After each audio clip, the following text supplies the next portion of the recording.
নমস্কার বন্ধুরা, আজ আমি বানাবো ঝাল ঝাল করে একদম সিলভার কাপ মাছের অন্যরকম একটা রেসিপি।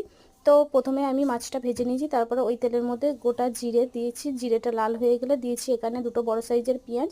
পেঁয়াজটা লাল হয়ে আসলে দিয়েছি 2 চামচ আদা রসুন বাটা আর দিয়েছি লঙ্কা বাটা। সব কিছু কষিয়ে নিয়ে দিয়েছি দুটো বড় সাইজের টমেটো কোচানো, উপর থেকে দিয়ে দিয়েছি পরিমাণ মতো লবণ। সব কিছু কষিয়ে একটু নরম হয়ে আসলে দিয়ে দেবো জিরে গুঁড়ো, ধনে গুঁড়ো, হলুদ গুঁড়ো আর দেবো এখানে হাফ চামচ কাশ্মীরি লঙ্কার গুঁড়ো, অল্প একটু চিনি। সুন্দর করে কষিয়ে নেবো মশলাটা।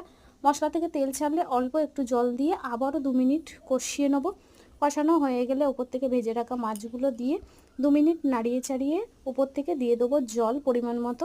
তো ঝোলটা ফুটে গেলে 15 মিনিট মতো ঢাকা দিয়ে তারপর আমি উপর থেকে দিয়ে দেবো গরম মশলার গুঁড়োটা দিয়ে একটু নাড়িয়ে চাড়িয়ে লাবিয়ে নেবো।